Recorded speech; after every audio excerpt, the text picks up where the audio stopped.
kita ya yang mengikuti lomba APE nasional, tari, ada lah yang nyangkut-nyangkut juara 1, juara 3 ataupun harapan.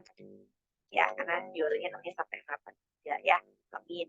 Mudah-mudahan teman-teman yang itu semangat membantu kegiatan suasana akademik di prodi kita ini, terutama dalam rangka kita sedang gerak menuju prodi PGTA PAUD yang akan diakreditasi. Jadi seluruh tim ya dalam hal ini dosen, mahasiswa kita sama-sama bergandengan tangan untuk banyak melakukan kegiatan. Alhamdulillah di bulan ini juga insya Allah banyak juga ya, nanti juga ada seminar-seminar dari mata kuliah saya, Bu Akhir, Bu Titi juga ada lagi nanti neuroscience, dan mudah-mudahan kita selalu bergeliat ya, semangat untuk kita sama-sama menuju mudah-mudahan PG PAUD terus bergerak ya, mahasiswanya semakin banyak, tapi teman-teman juga bantu ya kegiatan akreditasi kita, karena prodi tidak ada apa-apanya, fakultas juga tidak akan ada apa-apanya tanpa ada mahasiswa, gitu ya teman-teman ya. Jadi teman-teman semuanya membantu prodi, membantu fakultas untuk terus FKIP ini jaya, FKIP ini berkibar, prodi-prodi yang ada di FKIP ini tetap. Gimana caranya? Yuk teman-teman semua adalah estafet ya, suarakan terus tentang FKIP dimanapun berada ya, lagi dimanapun. Saya begitu ya, lagi nganterin anak sepak bola, ngobrol-ngobrol iklan gitu ya, gitu. Jadi dimanapun kita tiada putus tanpa beriklan tentang kita. Siapa kita? Kita adalah prodi PG PAUD, kita adalah FKIP, dan kita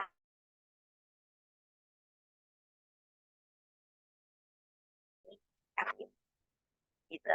Jadi saya selaku Prodi memberikan apresiasi pada dosen-dosen yang memang kita sepakat di awal kegiatan semester akademik ganjil, bahwa dosen Prodi PG PAUD harus kita sama-sama berkegiatan, sama-sama kita memberikan suasana akademik terkait dengan mata kuliah yang dikaitkan mungkin dengan kegiatan-kegiatan seperti itu.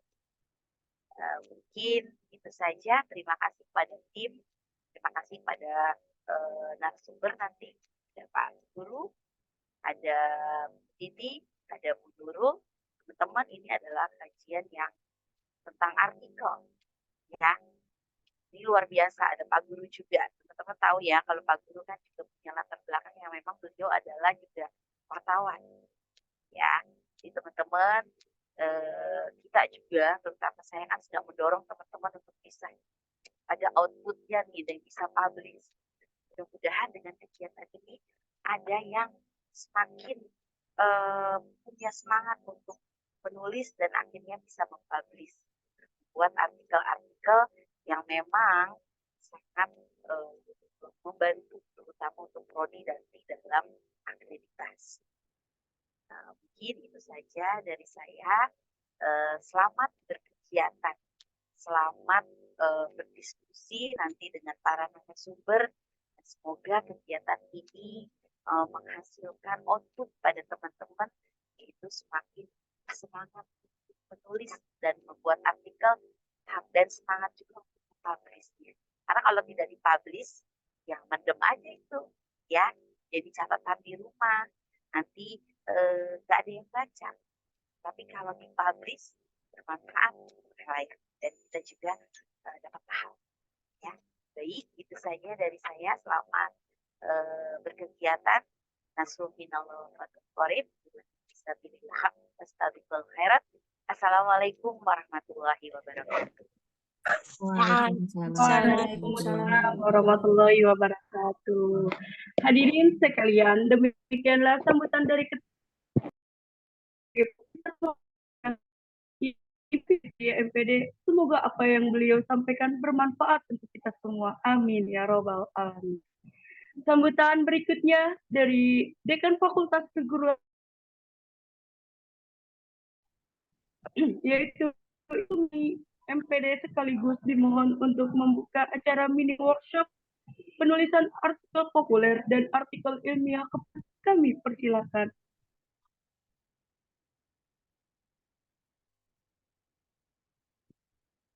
Terima kasih, Neng. Ini suaranya putus-putus loh. Suara Ibu terdengar jelas nggak, sayang? Terdengar, Jelas, Bu. Bu. Jelas. Alhamdulillah. Dengar, Ibu. Allah, Terdengar, Bu. suaranya terputus-putus tadi ya.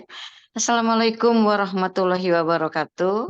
Waalaikumsalam warahmatullahi wabarakatuh. Aduh, senangnya hari ini ya. Biasanya Sabtu ini untuk struktural yang lain biasanya agak-agak sedikit santai. Ternyata di Sabtu hari ini masih ada kegiatan yang berkaitan dengan keakademikan yang kata Kaprodi PG PAUD ini adalah suasana akademik yang sedang dibangun.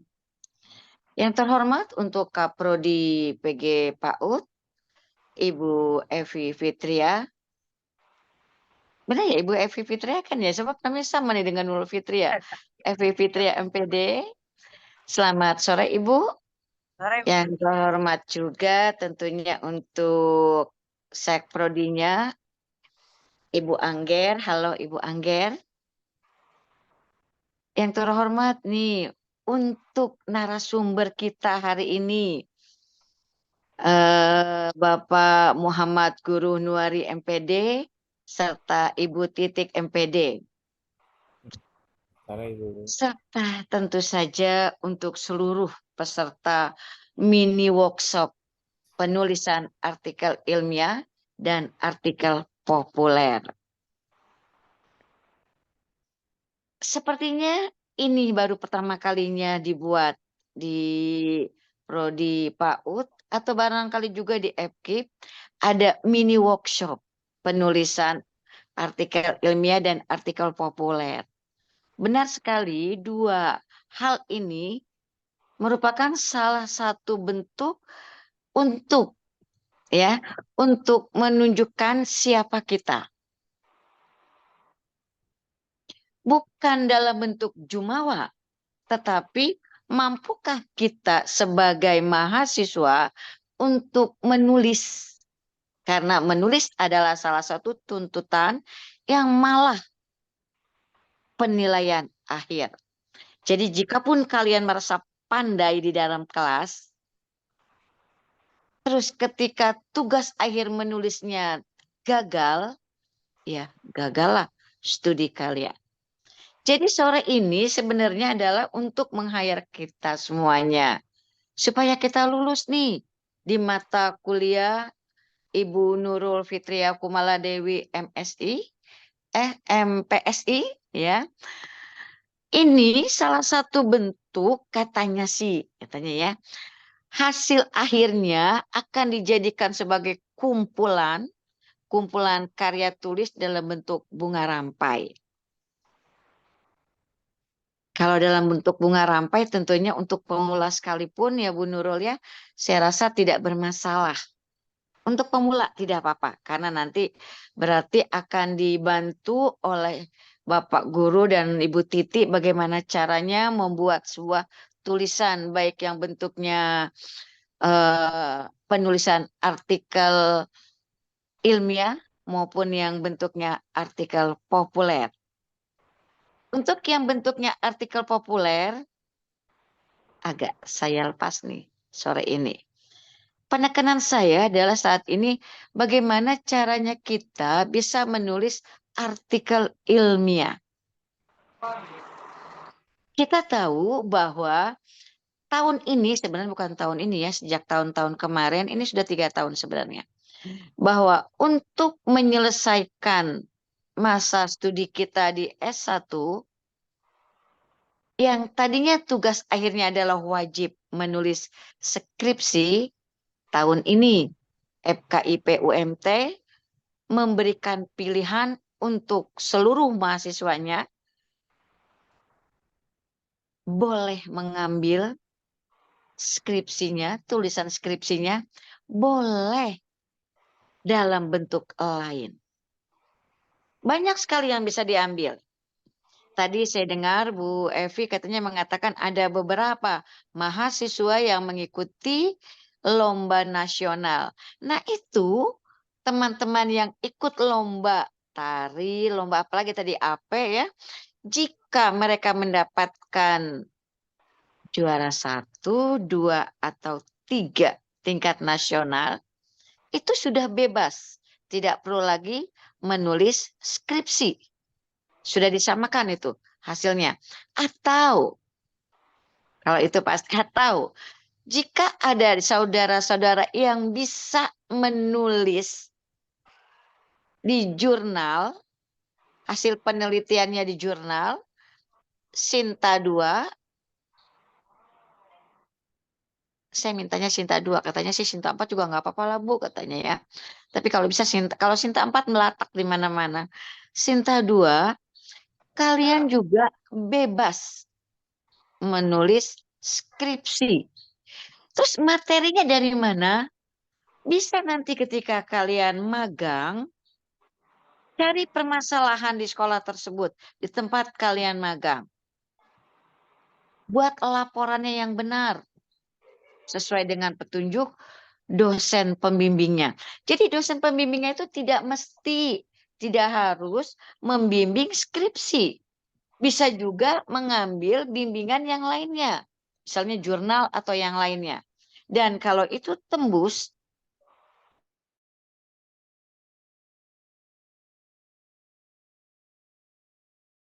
bagaimana dengan penulisan artikel ilmiah? Penulisan artikel ilmiah bila dimuat di media nasional juga bebas menulis skripsi.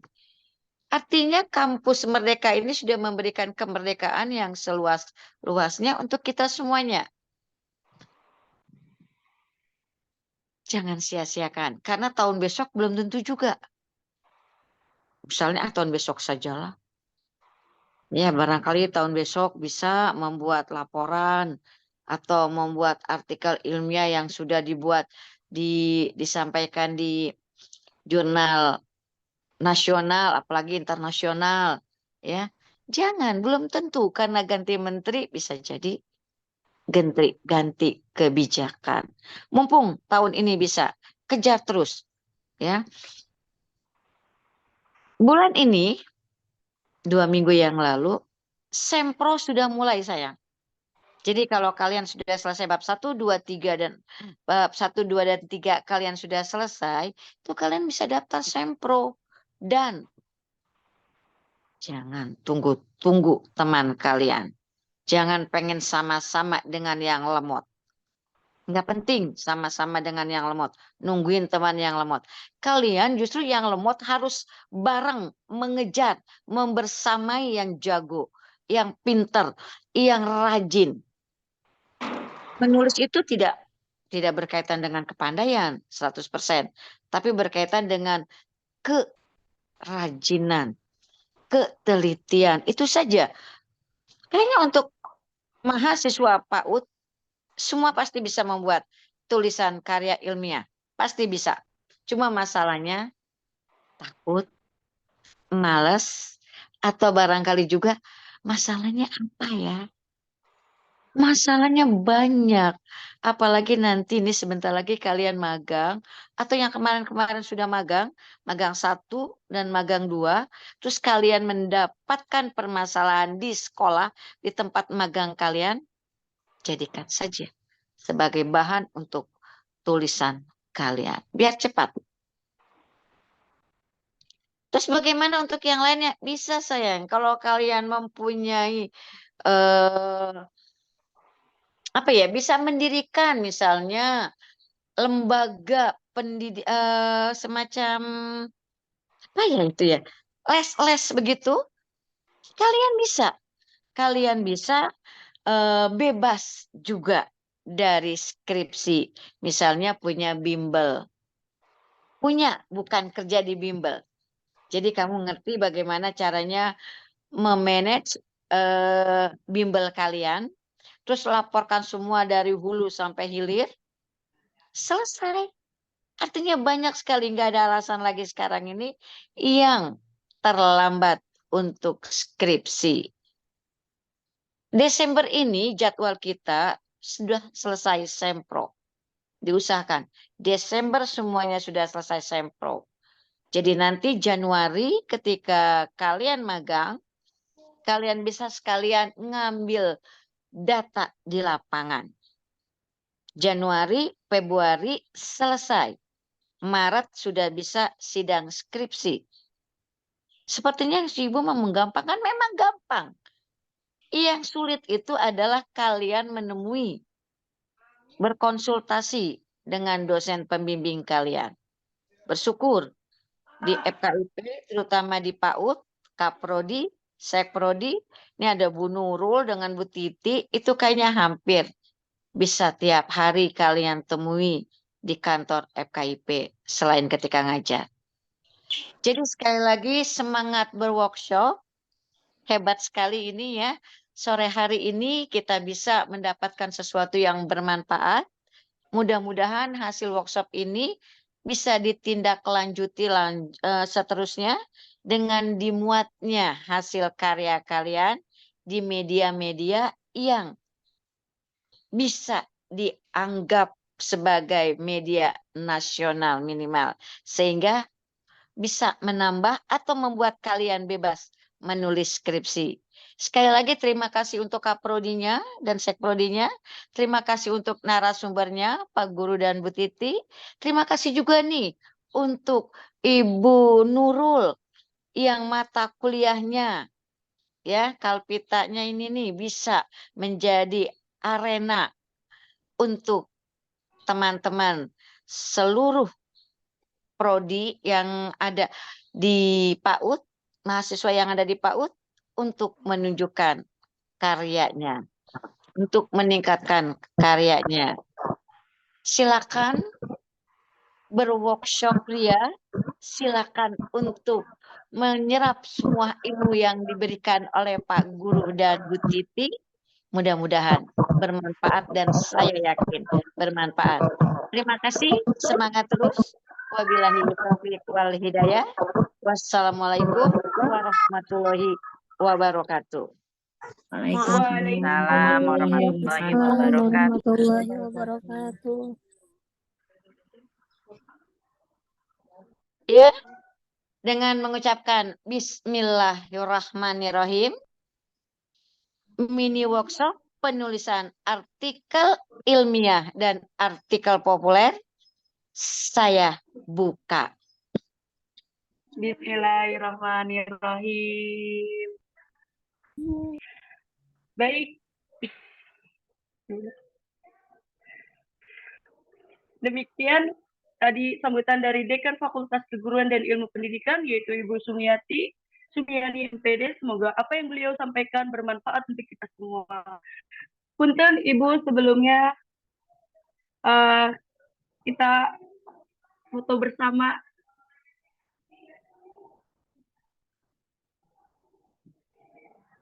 Oke, ya silakan. Ya.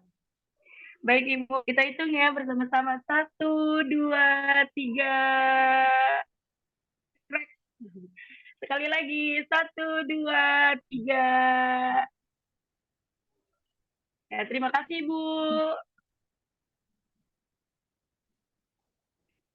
Hapunten ya, Ibu mengundurkan diri ya sayang ya semuanya. Baik Ibu, atur nuhun. Terima kasih Ibu. Sami-sami. Hadirin sekalian, sampailah kita pada acara ini, yakni mini workshop penulisan artikel populer dan artikel ilmiah yang akan segera kami serahkan sepenuhnya kepada saudari moderator untuk izin saya untuk memperkenalkan moderator yang luar biasa. Nama Latifatul Jamilah, mahasiswa aktif semester 7 Universitas Muhammad Tangerang, kepada Kak Latifatul selaku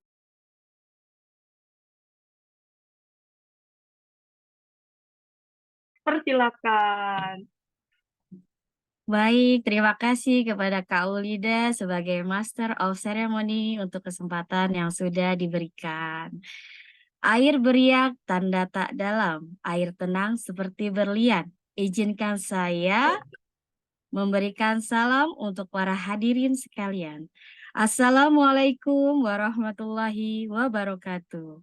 Waalaikumsalam warahmatullahi wabarakatuh. Selamat sore, salam sejahtera untuk kita semua. Kita awali dengan sapaan dulu ya. Kalau saya bilang halo teman-teman, jawabnya hai. Dan juga sebaliknya, kalau saya bilang hai teman-teman, bilangnya halo. Bisa? Bisa. Bisa. Oke. Baik, kita mulai ya. Halo. Hai. Halo.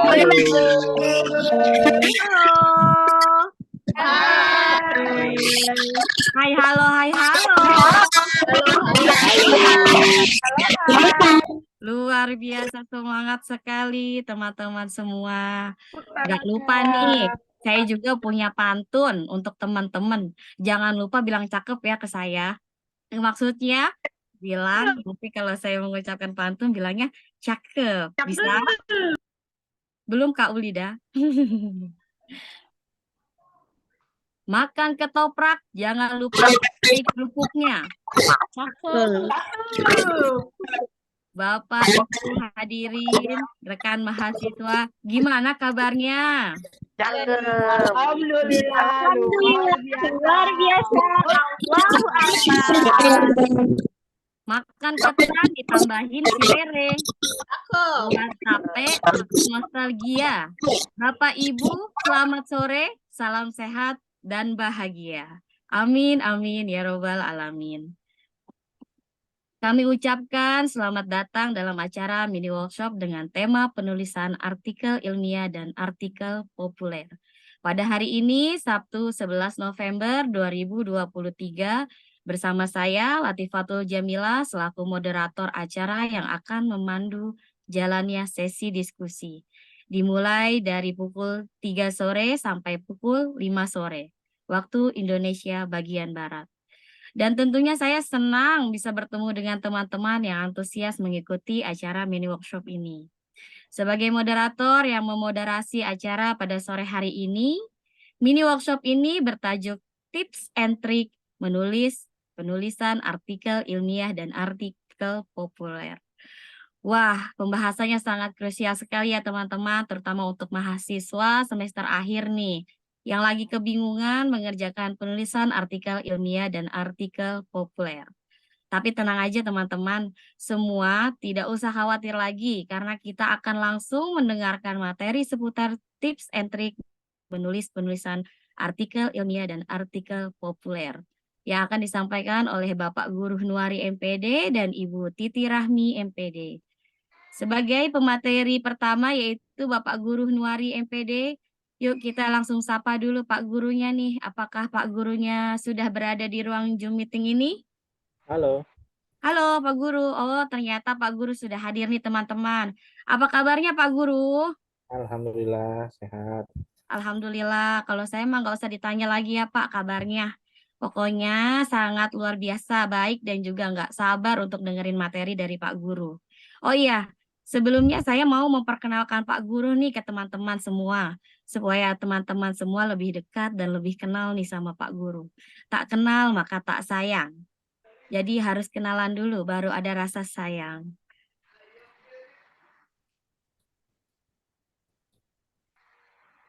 Pak Guru ini sebagai reporter hebat loh teman-teman. Dan orang yang sering berkecimpung di media atau berita. Wah, luar biasa sekali ya. Pak Guru ini bernama lengkap Muhammad Guru Nuari. Tempat tanggal lahir Jakarta 9 Januari 1996. Jenis kelaminnya yang pasti laki-laki. Alamatnya Dusun Kepudang, RT 018 RW 07 Desa Losari Kidul, Kecamatan Losari, Kabupaten Cirebon. Nomor teleponnya boleh dicatat kalau yang mau nyatet. 0821 23 23 65 67. Pendidikan formal 2002 sampai 2008, di SDN 8 Duri Kosambi, Jakarta. 2008 sampai 2011 MTSN 1 Losari, Cirebon. 2011 sampai 2014 SMAN 1 Losari, Cirebon. 2014 sampai 2018 IAIN Syekh Nurjati, Cirebon, Pendidikan Bahasa Inggris.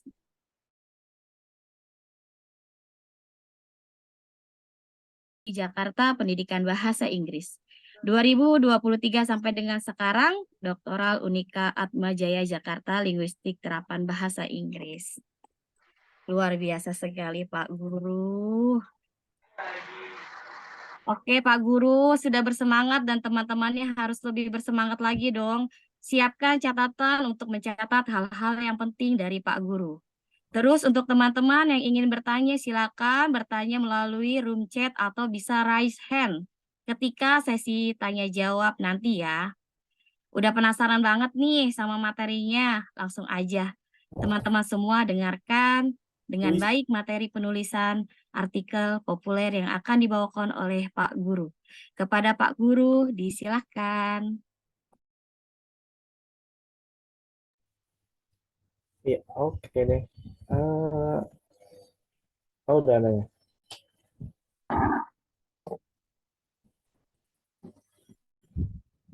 Oke, Bismillahirrahmanirrahim. Assalamualaikum warahmatullahi wabarakatuh.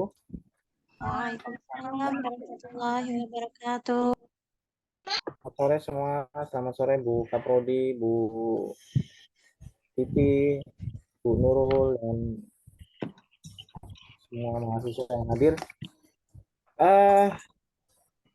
Beberapa sih catat sih Bu Evi bilang kita harus punya keluaran, terus Bu Dekan juga harus bisa ditindaklanjuti agar tembus media nasional. Semoga aja ya, karena tidak mudah tapi tidak juga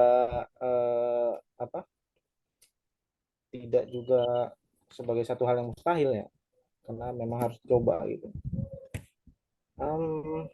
Sebelumnya saya nggak punya pantun ya, karena ini musim pilpres, semua capres berpantun, jadi saya nggak pantun lah. Oke, mempersingkat waktu ya, kita kali artikel populer yang pertama setelah mana nih. Artikel populer ini sebetulnya udah saya terapkan di semester 2. Waktu itu mata kuliah saya apa ya? Filsafat Pendidikan dan Bahasa Inggris out dasar, itu sudah saya terapkan sebetulnya artikel populer, yang mana UTS-nya itu harus berupa artikel opini atau artikel populer. Sama ya, opini dan populer itu sebetulnya sama, karena memang tapi beda tajuk aja biasanya. Di beberapa media dia beda tajuk. Mungkin ada yang tajuk opini, ada yang tajuk artikel gitu. Hanya beda sebutan nama tapi tetap ininya mas sama. Nah, ini artikel populer, tulisan yang berisi informasi, pengetahuan, pandangan kita, dan artikel juga dapat menjadi dua jenis yang kita akan bahas sore hari ini, yaitu artikel ilmiah dan artikel populer. Masing-masing memiliki karakteristik tentunya, fungsi dan juga contoh yang berbeda ya masing-masing. Karena kalau di artikel populer biasanya berisi hampir seluruhnya adalah tentang opini kita ya, tentang suara kita tuh seperti apa sih. Oke, next. Halo, next.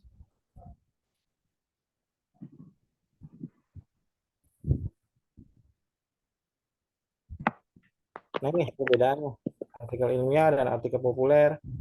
Kalau artikel ilmiah dia menyajikan penelitian, pemikiran berdasarkan metode-metode ilmiah, dia punya standar strukturnya bagi beberapa jurnal gitu. Dan artikel populer ini lebih mengutamakan gaya bahasa yang ringan dan mudah dipahami oleh umum. Jadi enggak muluk-muluk dan tidak selalu bersifat tidak selalu bersifat baku ya, bahkan beberapa juga ada yang, dan biasanya beberapa artikel populer ini judul-judulnya eye catching gitu. Ntar saya kasih contohnya. Next.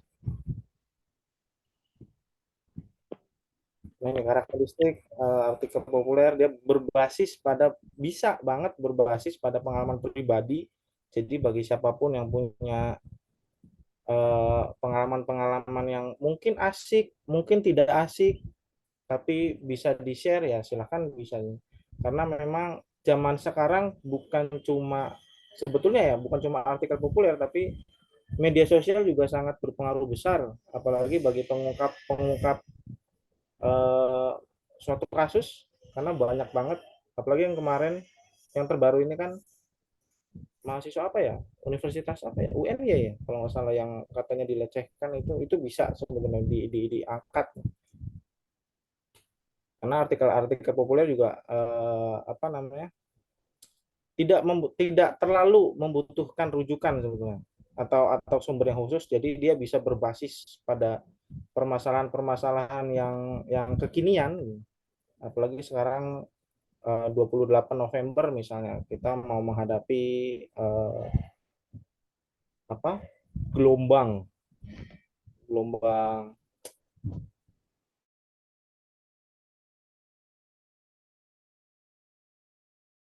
atau misalnya kita, karena kita di pendidikan, skopnya adalah pendidikan, bisa banget dari apa, dari ibu-ibu, dari mbaknya yang kemudian ada persoalan yang bisa diungkap dan jarang diungkap, silakan bisa ini dibikin gitu. Nah, ini sistematikanya. Biasanya dia ada pendahuluan, ada pembahasan, ada kesimpulan. Sangat simpel. Pendahuluan, pembahasan, dan kesimpulan. Dan katanya juga nggak banyak. Biasanya artikel populer tuh berisi 1000 sampai 1200 kata, tergantung di mana media yang kita akan tuju. Karena biasanya kalau katakanlah misalnya di Radar Banten, dia yang sifatnya udah provinsi, hampir nasional, dia mintanya sekitar 1200 kata. Kalau Kompas katakanlah dia mintanya nggak terlalu banyak, dia mintanya sekitar 1000 atau 800 karakter. Dan sekarang Kompas lebih friendly ya, dia apa, beberapa tulisannya juga nggak yang muluk-muluk kayak kemarin, dan bahkan nggak juga yang tapi memang saingannya berat kalau di Kompas, kalau di media-media nasional, media Indonesia, Kompas, Detikcom, bahkan Tempo, memang berat saingannya. Next. Nah, ini pendahuluan berisi tentang hal-hal umum yang kita akan bahas. Misalnya apa yang dibahas tentang anak-anak PAUD, atau misalnya yang paling gampang, yang paling umum dan yang paling sering dibahas, misalnya kasus pelecehan seksual pada anak misalnya. Itu kan juga masuk di ranah kita di pendidikan, bagaimana nanti bisa dibahas peranan orang tua, peranan guru di sekolah, peranan keluarga, bahkan juga lingkungan, tetangga juga bisa dimasukin. Next. Nah, pembahasan dan isinya biasanya ini yang hal-hal yang mendetail. Bagaimana anak itu bisa menerima, kok ini anak bisa menerima perlakuan apa misalnya. Atau tadi kasus, kita nyambung dengan kasus pelecehan seksual misalnya. Ini harus mendetail dan kausalitasnya harus ada, sebab dan akibatnya. Ataukah misalnya karena memang itu kan banyak data misalnya, makanya artikel opini juga boleh dimasukin tentang data dari BPS atau apa misalnya, yang mengatakan 35% orang tua tidak terlalu peduli anaknya main di mana atau apa gitu. Nah, itu bisa juga dimasukin sebagai memperkuat opini kita ya maksudnya. Next, nanti bisa tanya jawab aja supaya nggak terlalu kaku. Nah, ini kesimpulan ya hanya berisi simpulan topik yang dibahas, tetapi juga bisa dicampur dengan solusi yang ditawarkan. Nah, ini yang menarik dari artikel populer, kita bisa kasih solusi di situ. Jadi bukan hanya sekedar mengkritik atau bukan sekedar hanya membahas suatu persoalan yang kompleks, tapi kita juga bisa kasih di situ solusi, apa solusi kita, apa yang kemudian kita ungkapkan dari pikiran kita itu bisa kita berikan solusi juga. Oke, next. Artikel populer, nah ini biasanya dia mengedukasi halayak umum dan juga membangun minat dan kesadaran. Cuma beberapa kali saya lihat di beberapa orang nih agak artikel opini itu biasanya harus eye catching biasanya judul-judulnya. Cuma beberapa bulan belakangan ini saya lihat agak kurang greget gitu, agak kurang menggigit karena mungkin tempat yang media yang kita tuju itu ada sangkut pautnya dengan pemerintahan mungkin ya saya menduga supaya nggak kena delik nih. Lanjut.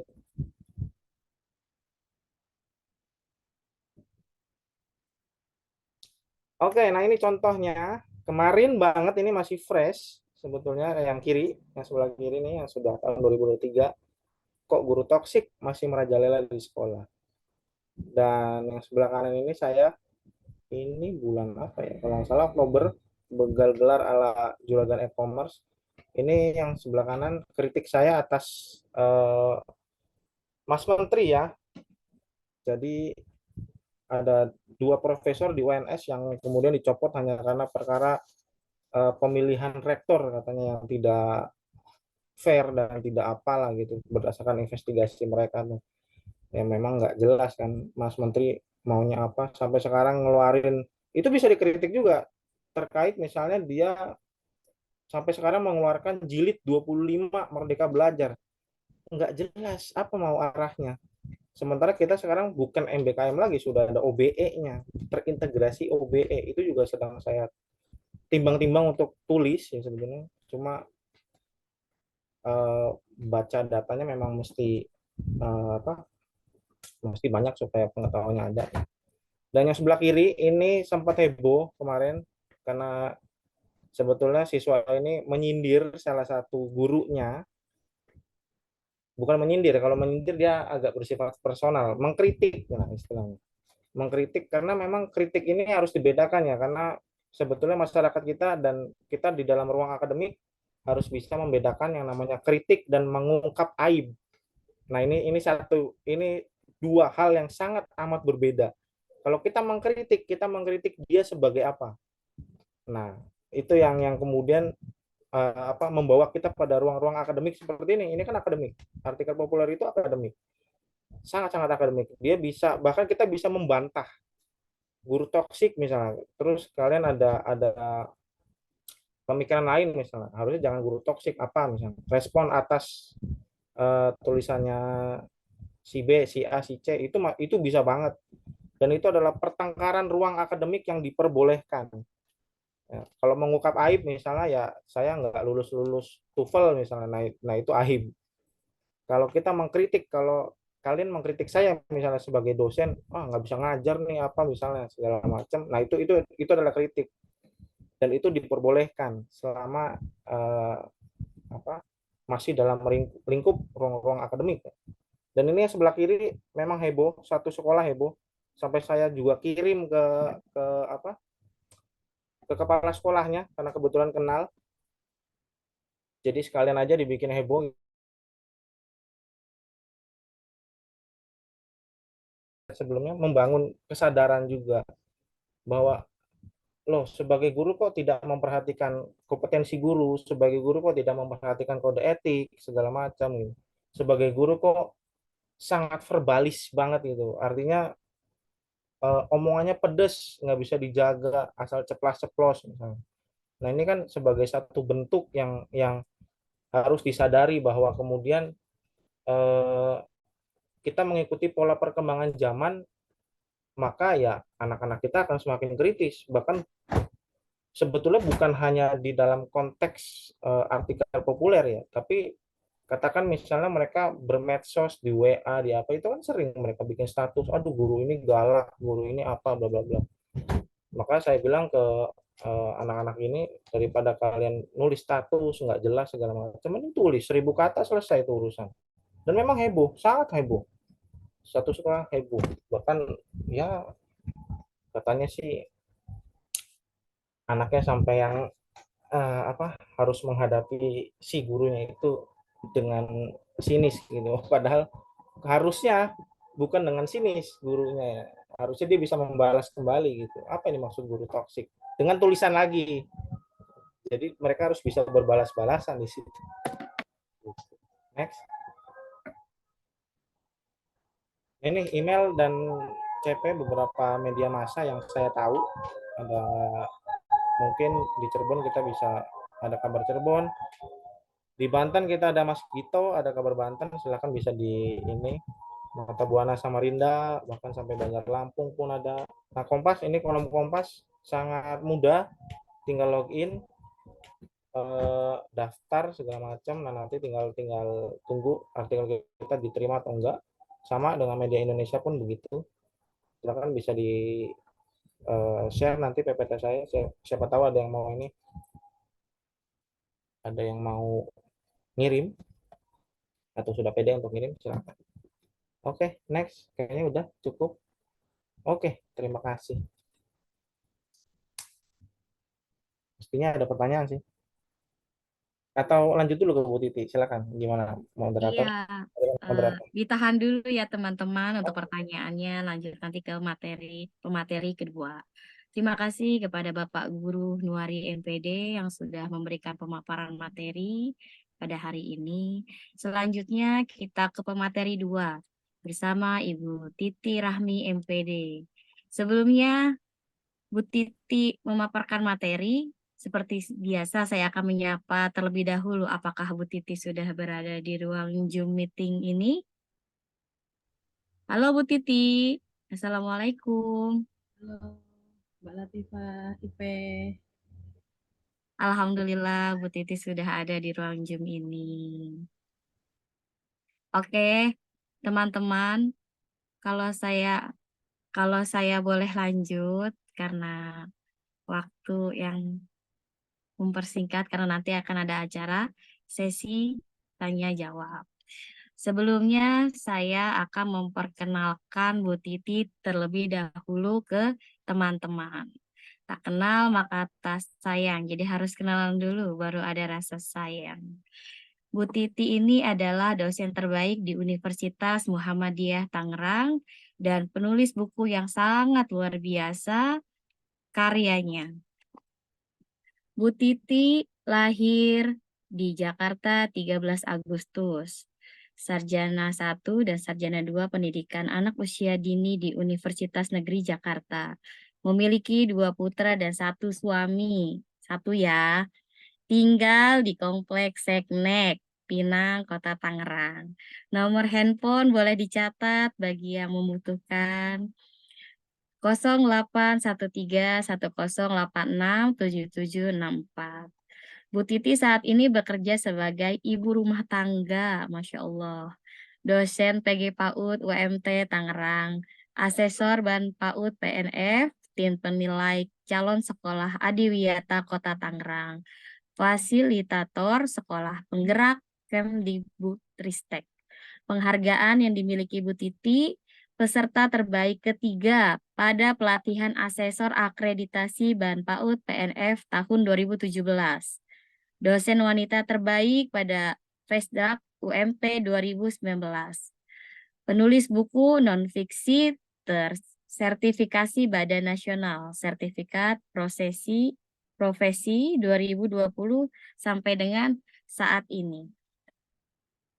Karya-karya buku Bu Titi ada buku konsep dasar PAUD, penerbit Wade Group 2017, buku metode pengembangan motorik halus, penerbit FKIP UMT Press 2017, workset for preschool student part of body and activities, penerbit Wade Group 2019, buku Chapter Indonesia Parenting, penerbit Edu Publisher 2020. Buku mengenal lebih dalam ilmu parenting, penerbit Edu Publisher 2022. Book Chapter Psikologi Belajar, penerbit Wade Group 2022. Buku cerita anak Doni dan kucing yang tersesat, penerbit Erlangga 2022. Buku cerita anak Nina berangkat ke sekolah, penerbit Erlangga 2022.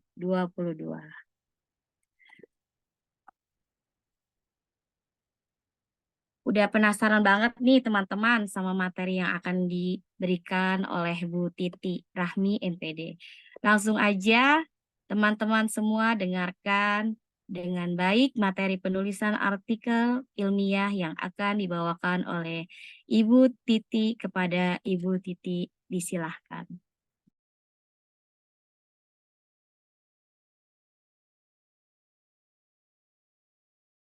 Assalamualaikum warahmatullahi wabarakatuh. Waalaikumsalam warahmatullahi Warahmatullahi wabarakatuh. wabarakatuh. Ibu Evi Fitria selaku Kaprodi, Ibu Sumiani selaku Dekan FKIP, Ibu Nurul selaku penanggung jawab ya Bu Nurul ya, penanggung jawab mini workshop, pada narasumber Bapak M. Guru Nuari, serta teman-teman peserta mini workshop semuanya itu semester 3 dan semester 5 ya. Izinkan saya teman-teman semua untuk menyampaikan paparan terkait dengan karya tulis ilmiah, tapi bahwasannya tidak terlalu panjang ya, teman-teman semua nanti diberikan PPT-nya ya oleh panitia ya, oleh Mbak Ipeh ya. Ya, baik.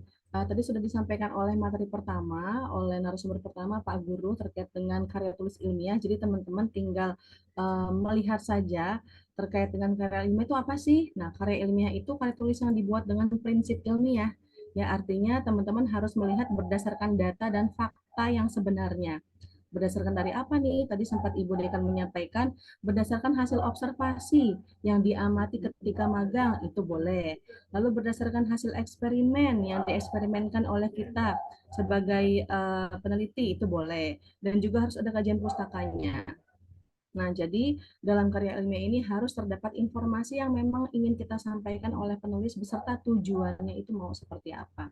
Jadi teman-teman semester 3 dan 5 kelak nantinya jika ingin membuat artikel ilmiah dan tidak menggunakan skripsi diperbolehkan jikalau teman-teman sudah mampu ya melihat dari hasil observasi dari magang 1 atau magang 2 atau magang 3, teman-teman tuliskan masalahnya apa, lalu teman-teman mencoba untuk melerai masalah tersebut.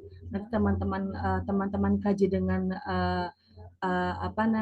jurnal-jurnal ilmiah atau kaji lagi dengan teori-teori yang mendukung, nanti teman-teman bisa membuat artikel ilmiah. Ya, lanjut lagi, Mbak Ipe. Nah, ciri karya ilmiah itu ada beberapa hal yang bisa saya sampaikan terkait dengan yang pertama, ciri karya ilmiah itu ditulis secara sistematis. Jadi harus ada kesinambungan antara topik sama subtopik ya. Keduanya harus berkaitan. Jangan sampai nanti topik A sama topik B dua-duanya nggak terkait. Ya. Nanti kalau kayak gitu nggak nikah-nikah ya. Jadi kalau misalnya mau nikah itu harus klik dulu tuh antara yang laki-lakinya siapa, perempuannya siapa gitu ya Pak Dedi ya. Nah, itu harus klik dulu tuh ya. Terus harus mengacu pada topik utama. Utamanya mau apa nih? Tujuannya mau apa? Oh, misalnya mau menikah. Tujuannya apa menikah itu ya? Jadi harus klik antara variabel X sama variabel Y antara perempuan dan laki-lakinya gitu ya. Jadi harus sistematis, harus kompak dulu gitu. Lalu yang kemudian yang kedua, ditulis berdasarkan penalaran yang logis sehingga apa yang ditulis oleh penulis sesuai dengan akal sehat. Jadi harus logis. Kalau kita nulis jangan asal-asal. Jadi misalnya gini, teman-teman itu semester 3 sama semester 5 sudah bisa menelaah suatu masalah. Kuliah capek-capek suruh bikin masalah, misalnya kita suruh cari masalah. Kuliah udah lama-lama suruhnya cari masalah. Capek Bu cari masalah gitu ya. Nah, tapi nalar di sini artinya teman-teman itu harus bisa mencari masalah di lapangan. Oh, ternyata ketika di magang 3 gitu ya, teman-teman melihat nih ada anak yang memang seharusnya kecerdasan atau kemampuan kognitifnya itu usianya 5 tahun tapi ternyata sudah melampaui. Nah, itu masalah bukan masalah. Nah, kalau ada satu masalah itu bisa teman-teman langsung buat masalah itu menjadi tulisan. Saya menulis masalahnya ini. Nah, tapi ketika masalah itu sudah teman-teman angkat, artinya teman-teman juga harus menemukan solusinya gitu ya. Jadi harus disesuaikan dengan akal sehat kita. Jadi kalau kita nggak sehat kita nggak bisa nulis teman-teman ya. Jadi harus sehat dulu ya. Kalau sakit mana bisa sih nulis gitu kan, yang ada pusing gitu. Jadi mendingan istirahat dulu kalau sakit lah ya. Nah, kemudian yang ketiga, tulisan didukung oleh data objektif, yaitu data yang teruji kebenarannya secara empiris. Artinya teman-teman ketika menulis harus ada data objektifnya. Tulisan saya sumber-sumbernya dari mana nih, gitu ya. Misalnya ketika membuat latar belakang masalah gitu ya, harus disesuaikan dengan fakta ya, fakta yang terjadi di lapangan. Jadi harus ada kesenjangan, harus ada masalah yaitu kesenjangan antara dasolen sama dasennya. Harus ada harapan sama kenyataannya. Harapan kita maunya A, B, C, D, E, tapi ternyata gitu ya, fakta di lapangannya atau kenyataannya tidak seperti itu. Nah, itu bisa menjadi satu masalah. Kemudian yang keempat, objektif yakni ditulis atau dibukukan untuk individu atau kelompok-kelompok tertentu. Nah, bisa dituliskan oleh satu orang bisa. Kalau teman-teman misalnya Bu buat penelitian itu boleh nggak 2 orang? Bisa. Boleh nggak 3 orang? Bisa. Ya, tapi bukan berarti ya udah Bu kalau gitu nanti kita kalau udah skripsi kita boleh nggak Bu 3 orang? Bisa-bisa aja kalau diperbolehkan sama FKIP ya. Tapi selama ini kan memang belum diperbolehkan, baru satu orang, tapi tidak menutup kemungkinan kita tidak tahu regulasi ke depan seperti apa, teman-teman semua. Kalau memang nanti ke depannya penelitian untuk skripsi bisa dilakukan oleh 1, 2, atau 3 orang, itu dipersilahkan.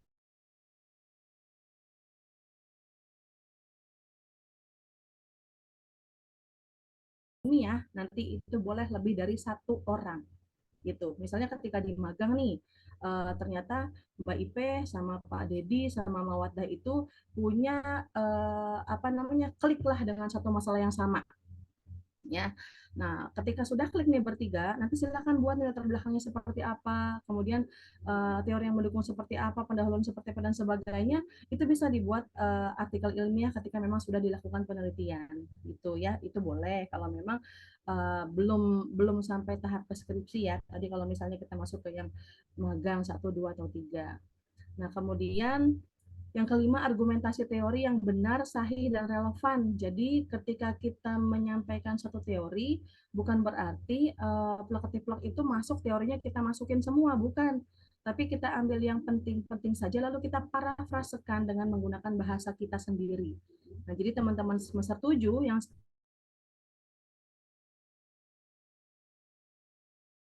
itu biasakan ya teman-teman, biasakan ketika mengambil teori itu jangan plak-plak semua diambil sampai 2 halaman masukin semua ke skripsi. Nah itu hati-hati dianggap nanti plagiasi, tapi usahakan teman-teman semua itu bisa memparafrasekan apa yang ditulis dari teori tersebut.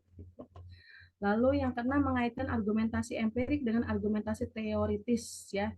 Jadi argumentasi empirik ya yang memang sudah teruji kebenarannya itu harus dikaitkan dengan argumentasi teoritis ya. Jadi sesuaikan dengan teori yang memang sudah menjadi pijakan gitu ya. Nah, selanjutnya next slide. Bentuk karya tulis ilmiah ini teman-teman bisa melihat ada karya tulis populer yang tadi sempat disampaikan oleh Bapak Guru, kemudian ada karya tulis semi formal ya, lalu juga ada karya tulis formal. Nah, kita itu kalau misalnya dalam dunia akademik gitu ya, masih di apa namanya?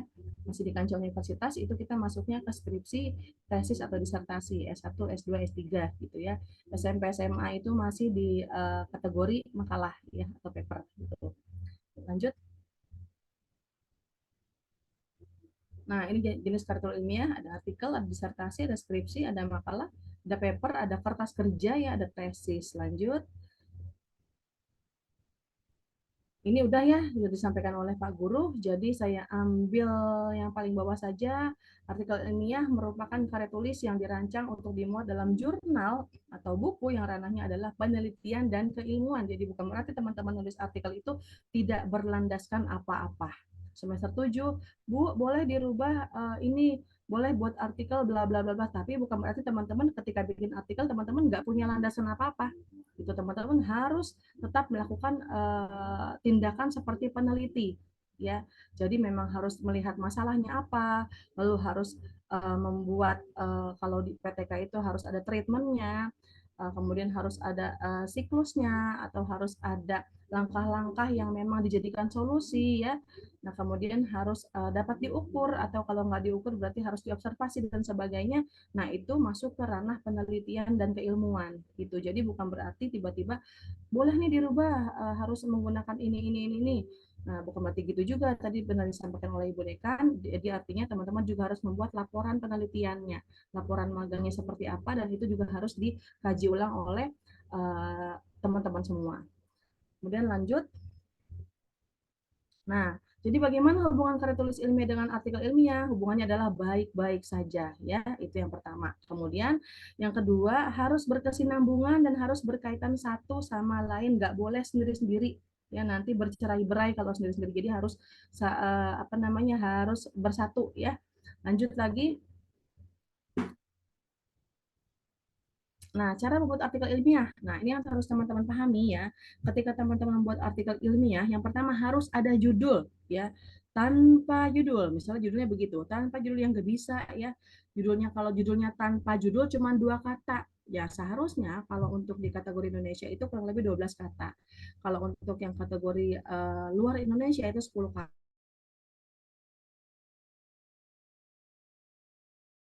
Artikel ilmiah itu nggak boleh ada gelar ya. Lalu namanya boleh lebih dari satu, boleh 3, 4, 5, 6 boleh ya. Mencantumkan afiliasi. Afiliasi itu apa? Berarti kita itu sedang berada di posisi akademik di mana nih gitu. Di UMT, berarti afiliasinya UMT. Lalu masukkan alamat email. Ini harus ada nih kalau kita mau bikin artikel ilmiah. Lalu ada abstrak. Nah, abstraknya itu ringkasan sebenarnya, ringkasan jurnal ya yang meliputi bukan jurnal ya, ringkasan artikel kita ya. Mohon ini salah ketik. Ringkasan artikel kita yang meliputi tujuan, ada metode, ada hasil, ada kesimpulan. Cukup dari 4 ini saja. Lalu ada keyword. Keyword itu kata kunci. Keywordnya itu 3 sampai 5 kata ya, tergantung dari judul penelitian kita ya. Lalu yang kelima ada pendahuluan. Pendahuluan itu memuat latar belakang kenapa penelitian tersebut dilakukan, lalu uraian masalah yang diteliti, lalu ada kaitan dengan teori, ya, dan diakhiri dengan tujuan penelitian yang berlangsung. Nah, bedanya apa nih kalau di skripsi? Ada yang bisa menjawab nggak? Tiba-tiba saya langsung menulis dari pendahuluan ke metode penelitian 5-6. Apa yang hilang? Apa bedanya? Artikel ilmiah sama belum sama yang teman-teman nanti akan buat di kategori skripsi. Bedanya di mana? Semester 7, Mbak Ipe Iya, Nani boleh. Ibu. Ya Ibu maaf. Kalau menurut saya yang nggak ada ini yang bab 2, kerangka berpikirnya. Ya, baik. Terima kasih Bu Nani. Bu Nani benar ya teman-teman semua. Kata Mbak Ipe, alhamdulillah Bu Nani menjawab. Nah, betul. Ya, jadi kalau nomor 5 ini pendahuluan. Berarti kalau di artikel ilmiah itu nggak ada yang namanya bab 2, ya, nggak ada. Tapi bab 2 itu sudah masuk di pendahuluan. Kaitkan dengan teori. Ini sudah masuk di pendahuluan. Jadi teman-teman jangan bingung nanti kalau ketika melihat artikel ilmiah, kok nggak ada ya bab 2-nya? Memang seperti itu, gitu ya. Kebanyakan demikian. Tapi nanti kita lihat, karena memang setiap artikel ilmiah itu punya wadahnya. Wadahnya namanya jurnal. Nah, jurnal itu nanti kita bisa lihat template-nya masing-masing itu berbeda. Kita harus melihat template dulu, baru kita bisa memasukkan, kita mau masuk jurnal apa ya? Jurnal A, B, C, D, E. Kalau kita mau masuk jurnal A, kita harus klik template-nya, baru kita sesuaikan tulisan kita dengan template yang memang kita tuju. Ya. Lalu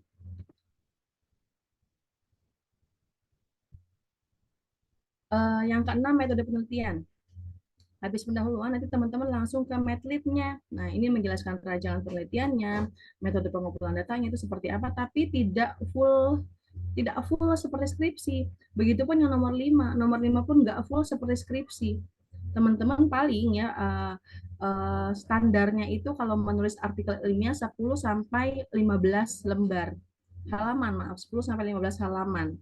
Mentok-mentok 20 halaman gitu ya. Kalau skripsi itu kan banyak ya, sampai 80 halaman, sampai 100 halaman beserta dengan lampiran-lampirannya.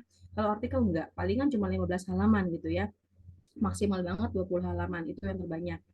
Nah, kemudian yang ketujuh, setelah Matlit-nya baru kita langsung pembahasan.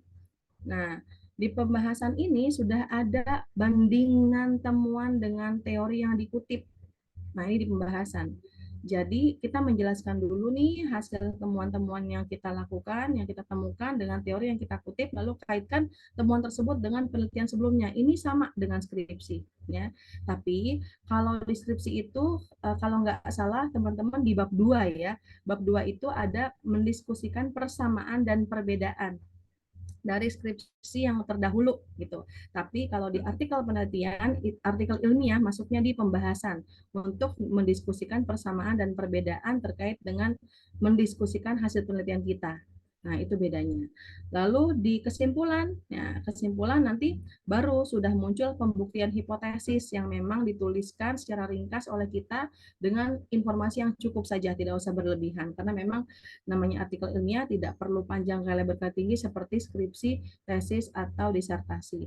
Terakhir daftar pustaka deh. Udah selesai. Next. Nah, ini ada selancar. Silahkan diklik ini.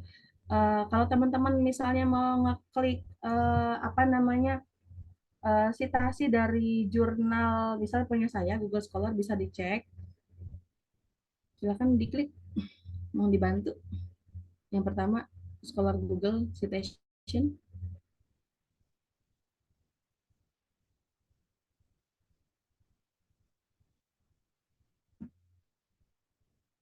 Sudah?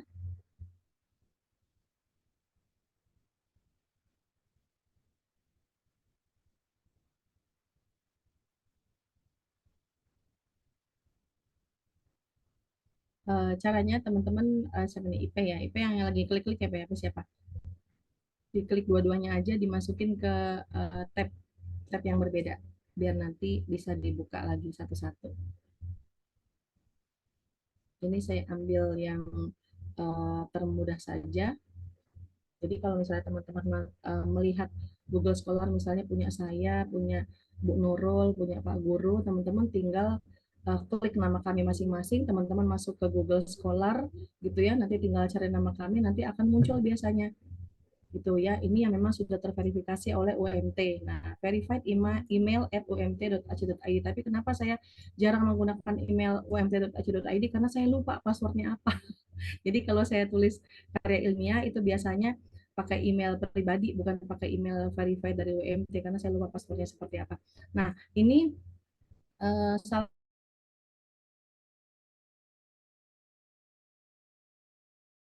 gitu.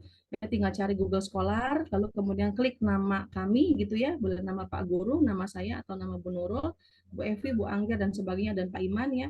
Nah, silahkan dicari-cari kira-kira yang sesuai dengan penelitian saya yang mana ya gitu. Tinggal diklik-klik aja gitu.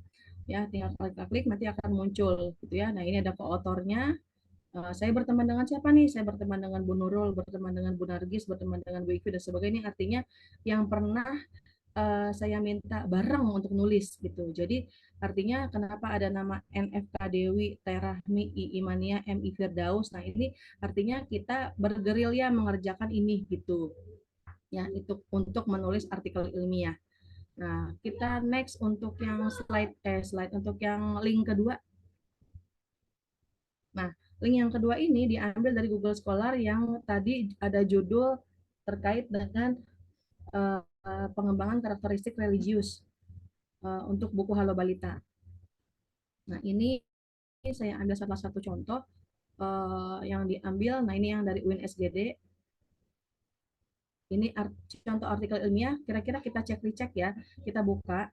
Sama nggak ya dengan apa yang tadi sempat saya jabarkan terkait dengan ciri-ciri ya. Untuk ciri-ciri karya ilmiah khususnya pada 6 langkah tadi.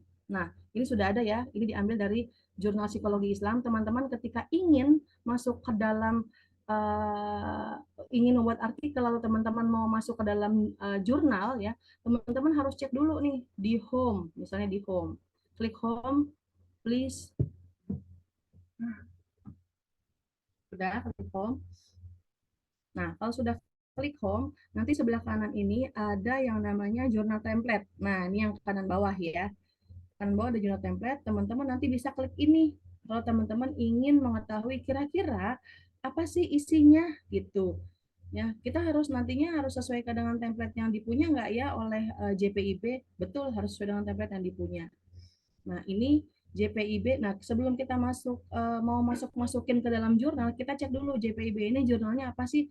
Oh, ini jurnal psikologi Islam dan budaya. Masuk nggak ya ke ranahnya Pak Ut? Masuk, karena memang ini jurnal psikologi Islam dan budaya. Ya, bla bla bla bla bla bla bla bla dari Fakultas Psikologi UIN Sunan Gunung Jati ya.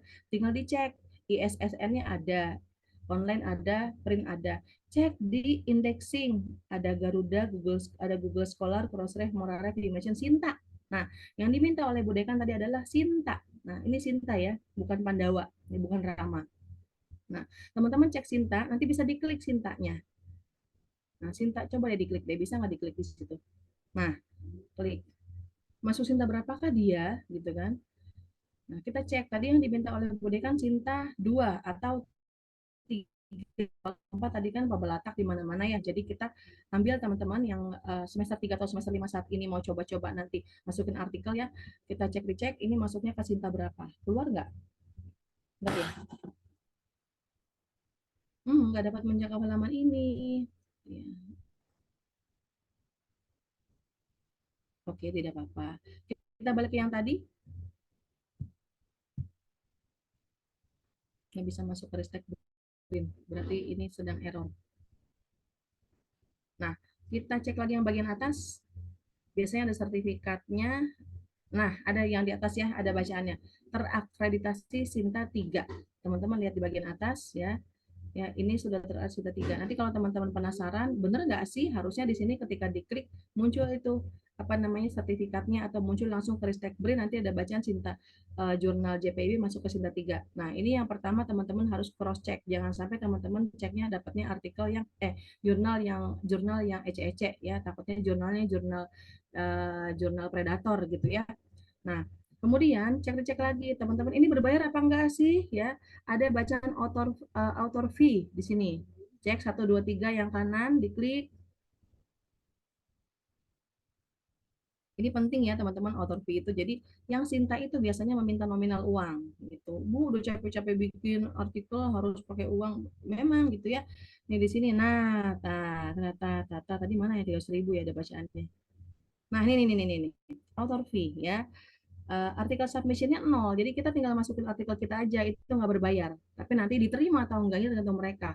Kalau memang artikel kita itu dirasa kurang bagus atau tidak mumpuni, biasanya mereka akan mengirimkan ke email, nanti mereka akan informasikan bahwasanya artikel teman-teman tidak layak untuk dipublikasikan. Tapi kalau layak, biasanya mereka akan menginformasikan sudah layak untuk masuk, tapi dengan beberapa revisi. Nah, kita harus revisi tuh, ikutin kata mereka maunya revisi seperti apa. Sampai 10 kali kayak sampai 5 kali terus aja udah kayak bimbingan skripsi gitu ya.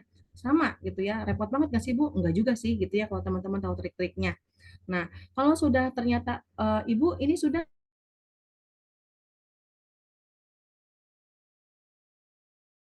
mentransfer sebesar Rp300.000 ya. If this paper is accepted for publication ya. Jadi kalau misalnya udah siap dipublikasi, teman-teman harus ya membayar sejumlah nominal ini. Sinta 3. Nah, Sinta 2 itu ada yang sampai 2,5 juta, ada yang 2 juta, ada juga yang gratis ya. Jadi pinter-pinternya teman-teman cari jurnal yang memang author fee-nya itu nggak terlalu mahal gitu ya. Nah, lanjut lagi yuk. Atas lagi yuk, atas lagi.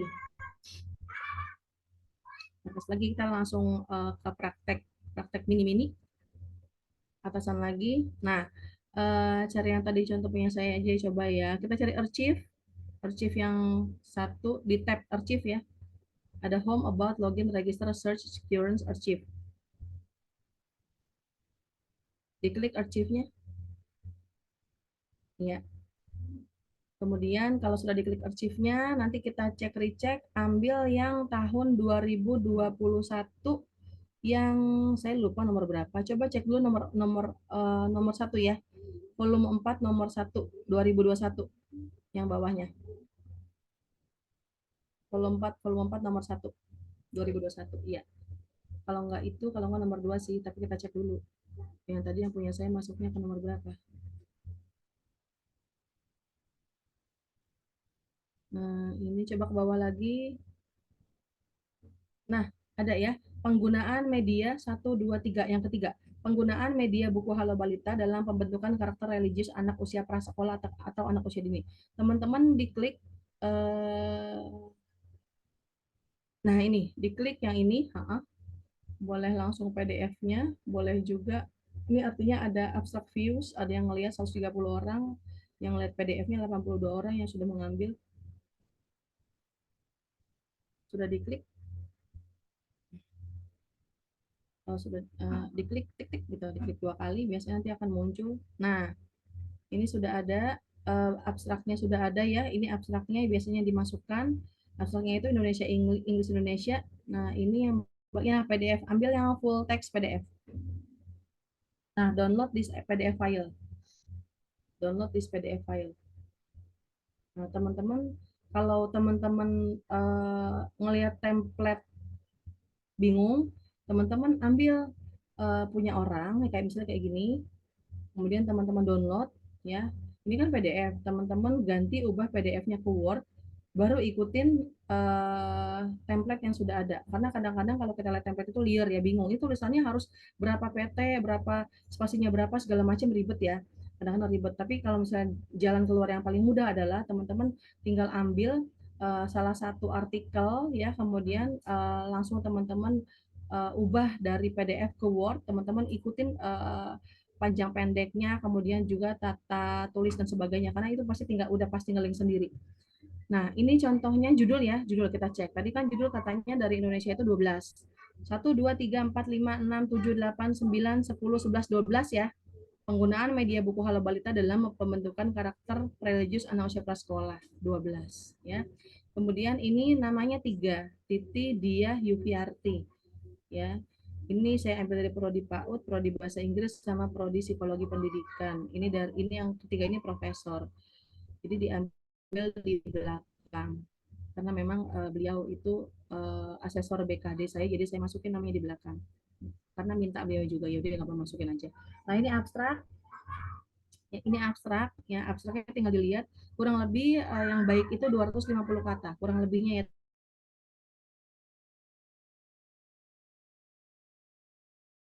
Books, religious character, sama preschoolers, ada 3 ya, ada 3 keyword ya, kata kuncinya 3 ya.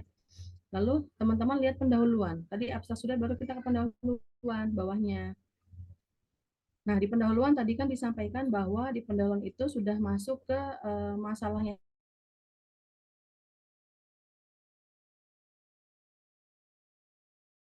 Ini masuk, amrullah masuk, kemudian bawah lagi undang-undang masuk, kemudian tentang bawah lagi nilai karakter religius masuk.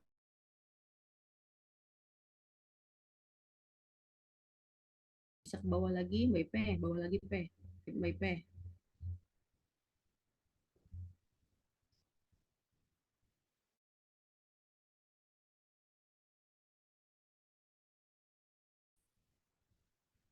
Ya, bisa dikebawahin lagi biar terlihat.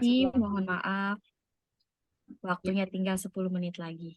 Oke, baik, terima kasih Mbak Ivi sudah diingatkan. Nah ya, kemudian ini Naisi juga masuk ke bawah lagi. Jadi artinya seluruh yang kita tulis untuk di pendahuluan itu sekiranya itu harus recheck dari, nah stop, dari variabel X, variabel Y-nya itu harus masuk. Tadi kan religi ya, lalu jangan lupa kaitkan dengan buku Halo Balitanya.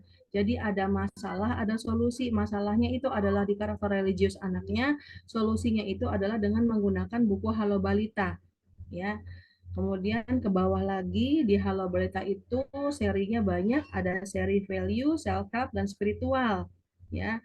Kalau teman-teman sudah ada yang punya buku Halo Balita itu ada 3 seri ya, value, self help sama spiritual. Bawah lagi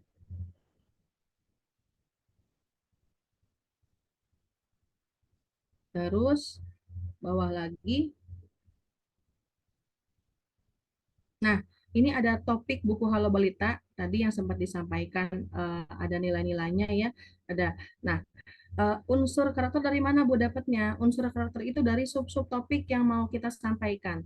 Tadi kan penanaman karakter religius ya, itu topik-topiknya.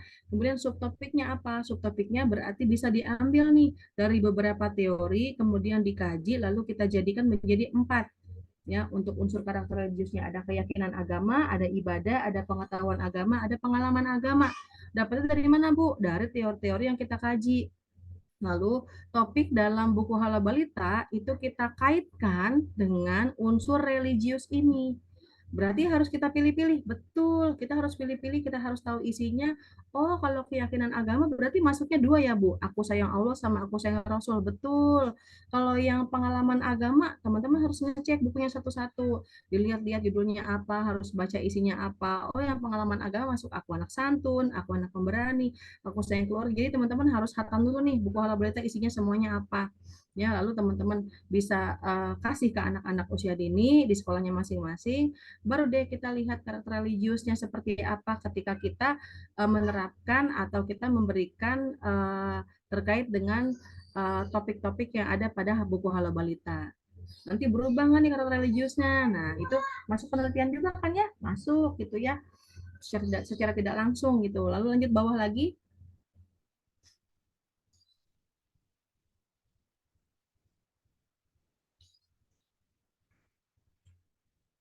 Terus bawa lagi sampai ketemu dengan metode. Nah, metode penelitiannya ini juga dimasukkan. Jadi teman-teman itu mengambil apa namanya? Mengambil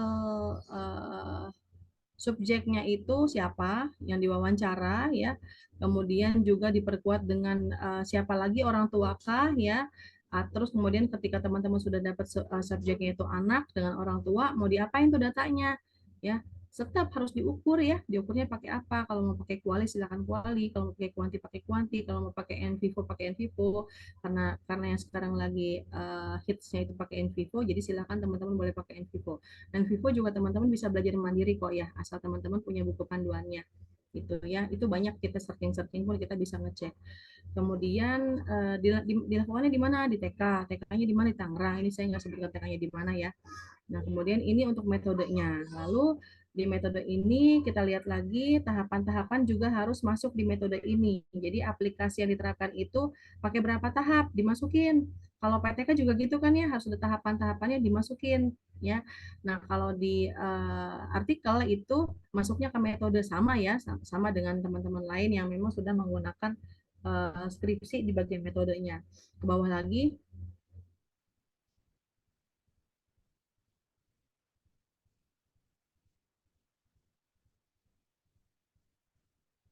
Terus lagi. Nah, lanjut lagi. Ada pembahasan ya. Nah, ini ada hasil pembahasan. Ya, ada hasil. Nah, di hasil ini teman-teman tadi kan di topiknya itu untuk subtopiknya, mohon maaf, di karakter religius itu ada 4 ya. Berarti yang 4 tadi itu harus dimasukkan tuh ya, yang penanaman agama, kemudian dan apalagi semua harus dimasukkan. Kemudian kalau misalnya ada percakapan dari hasil wawancara, dimasukkan juga hasil wawancara, tapi berupa kutipan-kutipan pendek saja yang memang kita bisa dapatkan, kita masukkan ke sini ya.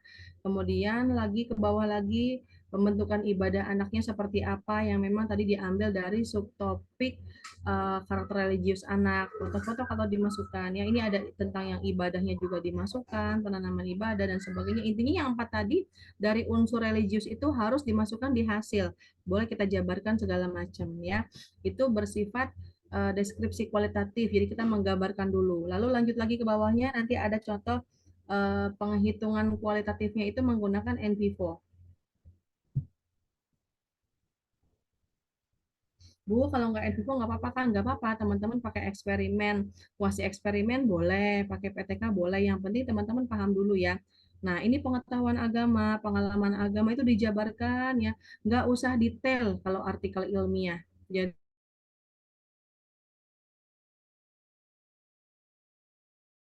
deskripsi atau di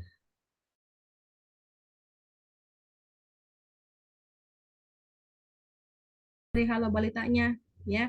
Masuknya kemana yang value, masuknya self-help-nya kemana, berapa orang yang memang lebih, nah ini nih ada survei responden. Nah, buku yang diceritakan pada jilid Halo Balita itu, kalau dilihat dari kasus dari atribut value-nya, ini ada survei responden. Nih, yang memang lebih condong ya, lebih condong anaknya itu suka membaca di spiritual itu ada 6 anak. Kemudian yang spiritual sama value ada 7 anak. Lalu yang lebih condong ke value, spiritual sama self-help ada 8 anak. Yang ke value aja ada 9 anak. Yang ke value spiritual ada 4 anak. Yang ke self-help ada 1 anak. Nah, ini survei orang tua tentang buku yang diceritakan pada jilid Halo Balita. Ini analisis melalui NVP. Jadi orang tuanya itu seringnya itu menceritakan Halo Balita itu yang mana nih? Lebih banyak yang mana? Oh, lebih banyak yang ke value. Jadi kalau dilihat dari 35 responden orang tua tadi. Dan itu sudah dilihat dari orang tua yang memang memakai buku cerita Halo Balita di rumahnya ya, gitu. Dan di sekolahnya pun di treatment lagi oleh gurunya. Bawah lagi ke bawah. Nah, ini ada penggunaan media buku Halo Balita dalam pembentukan karakter religius anak usia prasekolah. Di sini ada analisis data perilaku anak setelah dibacakan cerita. Kalau tadi kan orang tua yang bacain ceritanya kan tentang yang value yang paling banyak ya. Nah, kalau setelah dibacakan cerita oleh orang tua, menurut usianya itu ada berapa nih yang terlihat untuk 4 kategori religius tadi, karakter religius. Nah, ini kan ada yang dapat menirukan dan melakukan ibadah, ada yang memiliki keyakinan agama, ada yang memiliki pengalaman agama, dan ada yang memiliki pengetahuan agama. Oh, ternyata yang dapat menirukan agama ini yang warnanya hijau itu ada 4 anak.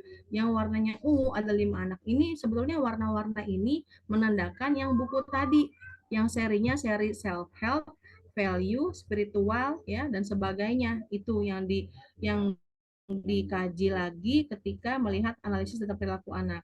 Nah, baru tuh dari data ini, data hasil analisis, maka akan diuraikan nih bahwa kalau dilihat dari gambar 6 ini terlihat bahwa anak yang berusia 6 tahun ya, 6 tahun terlihat bahwa sudah memiliki karakter religius yang lebih menonjol dibandingkan usia 4, 5 dan 7 tahun. Kalau kita lihat dari data ini gitu ya. Oh, ternyata 6 tahun bisa menonjol ya buat dibanding yang 7 tahun. Kalau dilihat dari data ini seperti itu. Ya. Kemudian terlihat dari seluruh unsur pada karakter religius, 2 diantaranya menempati presentasi tertinggi, yaitu pada unsur menirukan dan melakukan ibadah. Menirukan dan melakukan ibadah ini yang 2 nih, 2 diantaranya ini yang menirukan melakukan ibadah, yang warna ungu. Ya. Nah, kemudian yang sejajar dengan usia lain itu juga ada 2 gitu ya. Nah, lanjut lagi ke bawah, pokoknya ini kalau teman-teman sudah bisa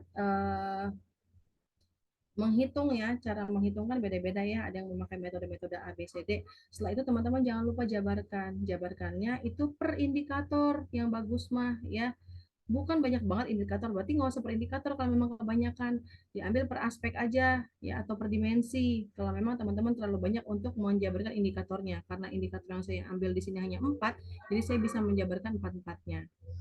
Nah, terakhir kesimpulan deh. Nah, di kesimpulan ini teman-teman tidak usah terlalu banyak, jadi kaitkan antara buku Halo Balita untuk implementasinya ya terhadap penanaman karakter tadi ya. Penanaman karakternya itu dilakukan melalui apa? Melalui penanaman pengetahuan, knowing, mengasah perasaan, feeling, melakukan pembiasaan, acting, dan menjadikan kebiasaan atau habit. Jadi dari pengetahuan, lalu ketika kita sudah kasih pengetahuan, kita masukkan ke dalam hatinya. Kira-kira kalau dikasih buku cerita ini masuk nggak ya ke hati mereka? Kalau hati mereka sudah oh ternyata harus begini begitu ya, baru kita kasih pembiasaan setiap hari nih. Nah, kalau sudah kasih pembiasaan, lama-lama akan menjadi habit gitu ya. Ini yang kita inginkan untuk pembentukan karakter religius untuk anak usia dini. Jadi jangan cuma dikasih buku cerita, tapi kita nggak dapetin rasa di hatinya gitu ya. Kita nggak dapetin klik untuk di hatinya. Jadi gimana caranya supaya kita bisa menembak ya anak tersebut ya. Oh saya pengen nembak anak tersebut nih supaya nanti bisa masuk ke hatinya. Lalu kita kasih pembiasaan, baru nantinya menjadi kebiasaan untuk anak tersebut gitu. Ya, dah cukup teman-teman. Semoga bisa menjadi apa ya, menjadi membingungkan buat teman-teman ya. Tapi jangan bingung-bingung ya teman-teman. Mudah-mudahan bisa nantinya teman-teman bisa membuat artikel ilmiah, karena sebetulnya pada dasarnya setiap kita itu bisa mencoba ya.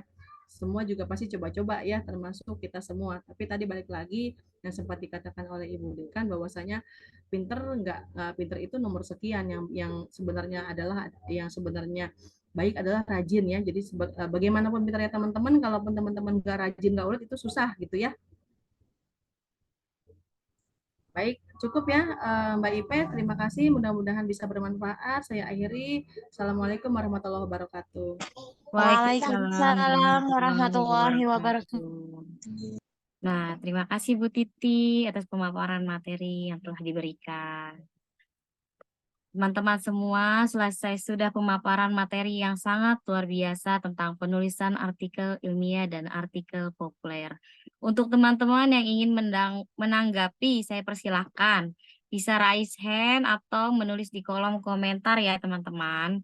Kepada teman-teman yang akan bertanya, dipersilahkan. Oke, Pak Dedi. Silakan, Pak. Halo, Assalamualaikum warahmatullahi wabarakatuh. Waalaikumsalam. Waalaikumsalam warahmatullahi Saya mau wabarakatuh. bertanya sama kedua materi dia, Bu. Bapak Guru dan Bu Rahmi, izin bertanya, Bu. Mangga Pak Dedi. Untuk Bu Titi, bagaimana menyeimbangkan antara akurasi ilmiah dan keterbacaan artikel populer, Bu?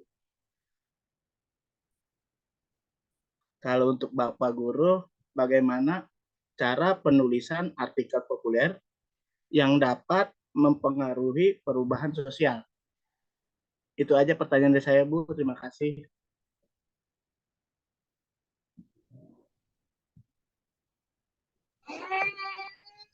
Pak Dedi, aplikasi ilmiah terhadap apa Pak Dedi tadi Pak Dedi? Apa, Bu? Akurasi ilmiah dan keterbacaan artikel populer.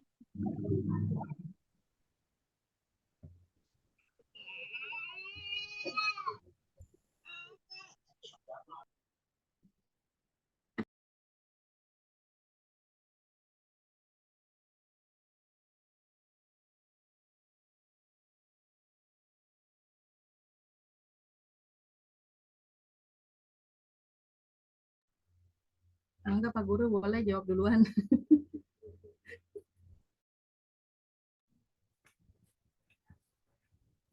Oke, baik.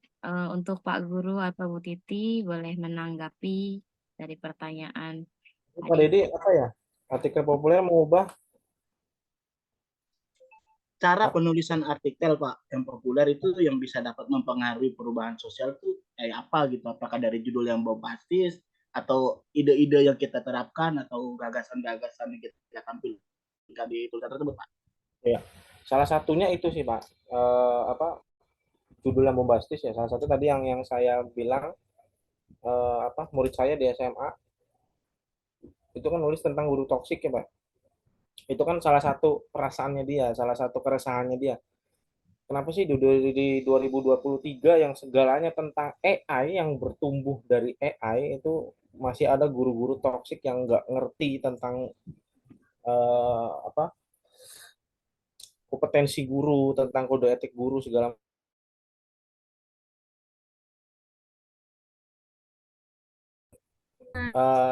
opini pun sebetulnya bisa secara pengalaman pribadi seperti yang tadi saya bilang ya Pak. Dan memang salah satunya adalah ya itu dari judul itu Pak. Nah, yang saya khawatirkan kita kalau bikin judul rame gitu, Pak. Apakah kita nanti kalau menulis artikel populer itu kita bakal kena tuntutan dari pihak yang kita ini kan gitu, Pak? Nggak bisa dong. Nggak bisa, Nggak bisa kalau ada di tulisan gitu, Pak. Karena itu kan ruang akademik, Pak. Itu bukan suatu ujaran kebencian, itu bukan suatu apa ya? Bukan sesuatu yang harus kena delik. Tapi memang harus hati-hati, Pak. Karena memang apapun persoalannya kita nggak boleh nyebut nama, kita nggak boleh ngebenci orang. Karena yang kita kritik adalah sistemnya gitu misalnya. Sistemnya. Contoh yang paling gampang itu sistemnya. Kebijakannya seperti apa gitu. Pengambilan keputusannya macam apa gitu. Karena misalnya toh kayak paling rame sekarang adalah MK. Bagaimana Mahkamah Konstitusi segala macam melanggengkan anaknya gitu ya. Ya bla bla bla itulah. Karena memang arahnya ke sana kan. Nah, itu ditulis opini saya rasa kalau yang itu mungkin baru aman apa. Oke, Pak, terima kasih. Oke, thank you. Baik, Pak Dedi. Ya, Pak Iya, Dedi Bu. dengan akurasi ilmiah ya terhadap keterbacaan artikel ya. Jadi kalau misalnya kita melihat dari akurasi, kemudian keterbacaan sama kesesuaian itu sebetulnya kita harus memusatkan dulu nih akurasi, keterbacaan sama kesesuaian yang akan kita buat dalam artikel ilmiah ini berpusatnya pada siapa gitu. Kalau Pak Dedi nantinya ingin melihat akurasi atau keterbacaan atau kesesuaiannya itu berpusat pada guru, berarti lakukan untuk guru. Tapi kalau misalnya Pak Dedi ingin melihat hasil belajar siswa, hasil belajar anak PAUD, berarti Pak Dedi bisa memfokuskan untuk akurasi, keterbacaan, sama kesesuaiannya itu disesuaikan dengan pembelajaran yang berpusat pada siswa, pada anak didik kita. Gitu. Jadi memang harus betul-betul kita fokuskan pada apa dan siapa yang kita teliti nantinya. Itu Pak Dedi, kurang lebihnya Jadi ya Pak seperti yang tadi Ibu jurnal yang Ibu tampilkan tuh ya, tentang penggunaan buku Hello gitu ya. Jadi Nah, itu akurasinya menurut Ibu berapa persen, Bu? Dari penelitian penggunaan itu? Baik Pak Dedi. Kalau tadi yang sempat disampaikan tadi, saya tidak melihat banyak atau sedikitnya akurasi ya Pak Dedi, karena memang dilihatnya itu saya mengambilnya dari metodenya itu memakai mix method, jadi menggunakan kualitatif dan kuantitatif. Ya, kemudian saya kaji lagi dengan menggunakan NVivo. Kemudian dari situ kita bisa melihat kalau dari presentasi itu kita ini bisa dilihat dari hasil di pembahasan. Itu sudah ada, sudah dijelaskan presentasinya seperti apa. Tinggal melihat dari mana nih yang berpusatnya pada siapa gitu kan. Kalau tadi kan pusatnya kepada anak didik ya, jadi pusatnya kepada hasil karakteristik religius, tapi memang harus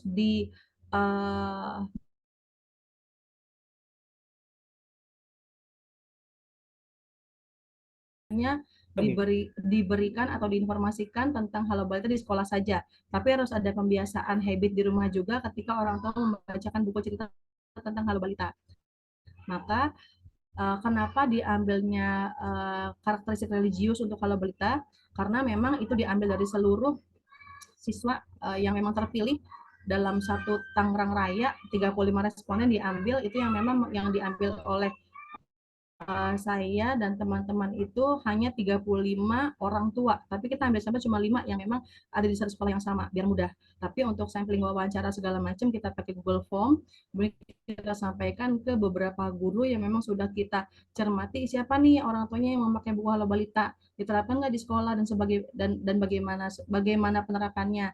Nah, itu kita ambil 35 sampel orang tua dan anak yang memakai buku tersebut. Gitu, Pak. Itu waktu penelitiannya berapa lama, Bu, untuk mengambil sampel tersebut? Seminggu apa 3 hari atau berapa? Enggak Pak, 3 hari mah nggak mungkin bisa. Korlepnya itu kisaran sekitar 3 sampai 6 bulan Pak. Jadi kalau untuk tanaman kalau religi ini kan kita nggak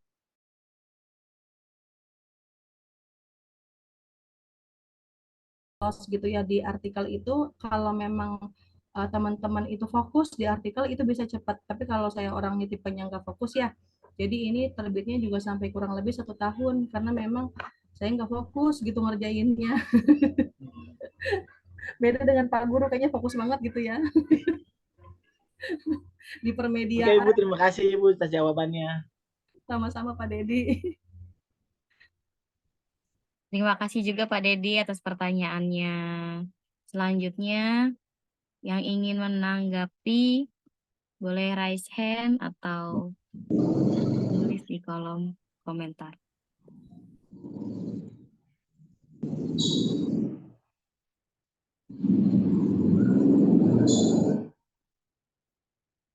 Halo, Assalamualaikum. Ibu Waalaikumsalam. bertanya, Latifah izin bertanya ya. Oh iya, boleh Kak Mawada. Bagaimana cara membuat artikel ilmiah populer? Dah, terima kasih. Sama-sama, silakan Pak Guru. Sore langsung ke Pak Guru ya, alhamdulillah. Artikel ilmiah yang populer ya, agak sulit memang. Ini apa? Kalau dibahas itu namanya apa ya?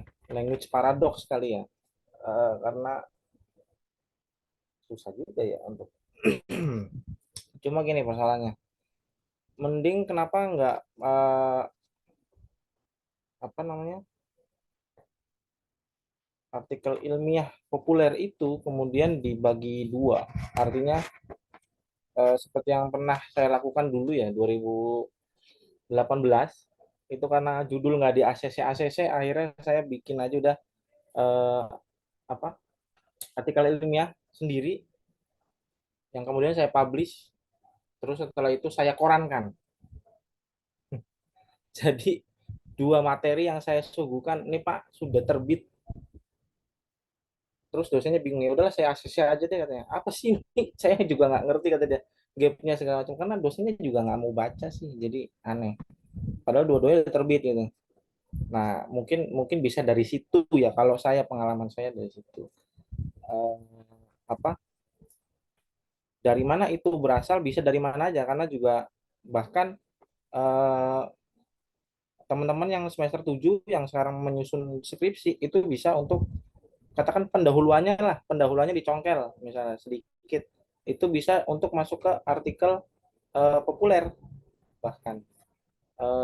Dan juga misalnya di pendahuluan kadang kan kita juga mencantumkan temuan-temuan awal misalnya, karena kita mau nyusun apa sih ini, mau ngapain sih gitu. Nah itu bisa jadi namanya kalau di penelitian tuh preliminary data lah, preliminary research ya, atau pra research, itu sebetulnya bisa juga di apa, diterbitkan gitu, di katakanlah yang apa, conference yang nasional yang mungkin untuk khusus mahasiswa juga banyak kok yang kayak gitu. Nah itu saya ngelakuin itu dulu, makanya mungkin itu yang bisa saya jawab ya, karena agak paradoks, artikel populer ilmiah, paradoks sebenarnya. Tapi mau Bu Titi barangkali ada jawaban lain.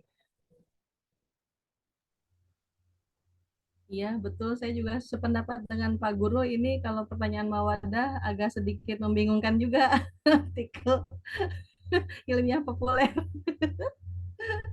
Jadi bisa ambigu juga ya Pak. Ini bisa dua hal yang berbeda gitu. Oke, baik. Gimana kalau Mawadah atas jawabannya? Alhamdulillah. Baik. Terima kasih Pak Guru dan Bu Titi jawabannya. Oke, baik. Berhubung waktu sudah menunjukkan pukul 16:59, mau tidak mau, senang tidak senang, akan kita akhiri acara mini workshop ini. Mengakhiri sesi. Salah sih Pak, sebentar. Mungkin supaya kita nanti ada keluarannya ya Bu Nurul, Bu Titi, Bu Kaprodi, mungkin kita bisa niru gaya, mungkin saya waktu itu dulu di Cirebon, kita bikin satu komunitas mungkin Bu, yang bukan formal mungkin ya. Jadi di situ nanti akan ada ide berkembang segala macam. Nah di situ nanti mungkin mahasiswa bisa apa, menyalurkan tulisan ilmiah kah, atau bahkan tulisan populer. Ya, boleh Pak. Ya, jadi nanti kita bisa tukar pikiran di situ gitu. Barangkali kita bisa apa, bentuk satu komunitas yang memang betul-betul fokus di kepenulisan gitu Bu. Supaya nanti mungkin Bu Nurul juga bisa apa, bunga rampainya nanti bisa sukses segala macam gitu. Amin. Barangkali. Ini saran saya. Ya. Thank you Kakak Latifah. Oke, baik. Terima kasih Pak Guru. Mengakhiri sesi seminar kita pada hari ini, sekilas saya akan merangkum pemaparan dari para narasumber tentang penulisan artikel ilmiah dan artikel populer. Perlu ditekankan bahwa sebagai sebuah titian yang menjembatani dunia ilmiah dengan masyarakat umum, tulisan ilmiah populer memiliki peran penting dalam misi pencerdasan kehidupan umat standar. Kecanggihan sebuah tulisan ilmiah populer tidaklah terletak pada bahasa ilmiah yang berjibun dan membingungkan, justru ia menemukan nilainya di pemilihan bahasa yang mampu dicerna orang banyak. Disitulah ia menemukan hakikat populer yang melekat di ujung namanya. Isi gagasan berupa pengembangan ide sistematis yang jelas dan sederhana. Dan arah gagasan memberikan jawaban pertanyaan publik dan memicu pertanyaan produktif. Baru yang terbarukan dan kesimpulan di akhir tulisan harus jelas dan tegas, karena biasanya yang melengkapi pembaca adalah kata kunci pernyataan di akhir tulisan. Halo. Hai. Hai, masih semangat? Masih. Letoy.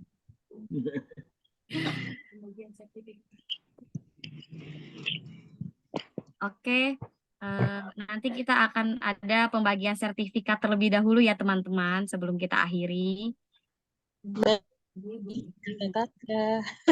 Untuk pemateri Bu Titi dan Pak Guru.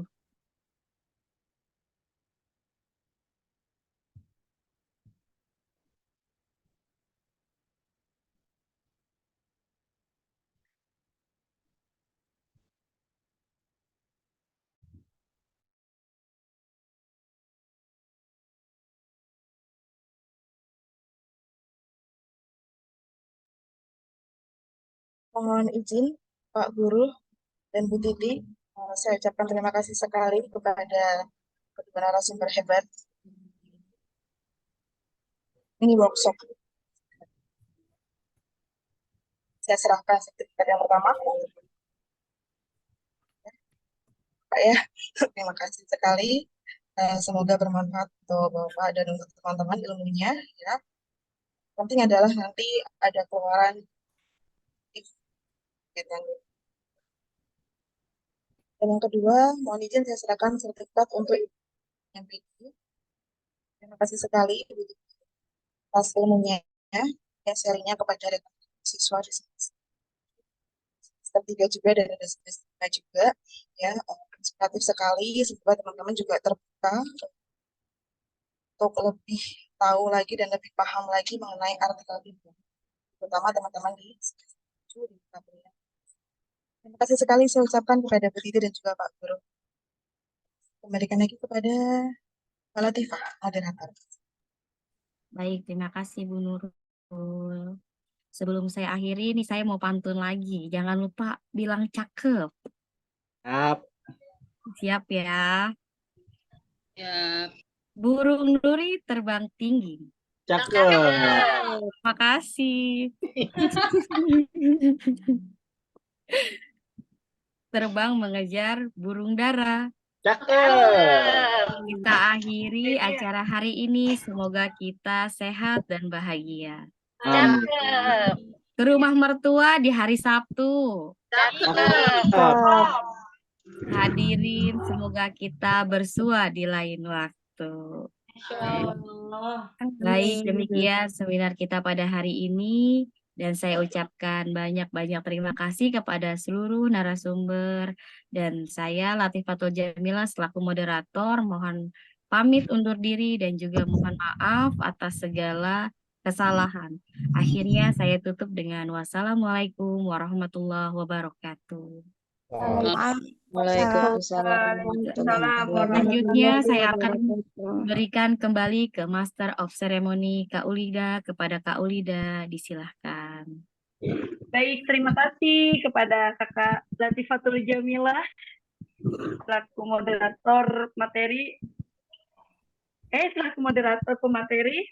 Demikian tadi penyampaian materi yang telah disampaikan oleh kedua narasumber yang hebat ini. Semoga apa yang disampaikan bermanfaat untuk kita semua. Amin, amin ya rabbal alamin. Acara selanjutnya yaitu penutup. Kami mengucapkan selamat dan terima kasih telah mengikuti mini workshop ini. Semoga bermanfaat dan sukses selalu. Atas nama pembawa acara kami sampaikan terima kasih. Mohon maaf yang sebesar-besarnya sekiranya ada salah kata yang kurang berkenan di hati hadirin semuanya. Marilah kita tutup acara pembukaan mini workshop penulisan artikel populer dan artikel ilmiah ini dengan bacaan kafaratul majelis. Alhamdulillahirabbil alamin. Subhanaka Allahumma wa bihamdika asyhadu an la ilaha illa anta Astaghfiruka wa atubu ilaik. Billahi taufiq wal hidayah wa'fu minkum. Wassalamualaikum warahmatullahi wabarakatuh.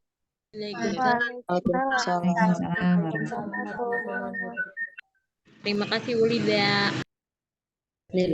Iya, sama-sama. Oke, izin lip ya. Ya, terima kasih semuanya. Terima kasih semuanya. Terima kasih pemateri Bu Materi. Syukron.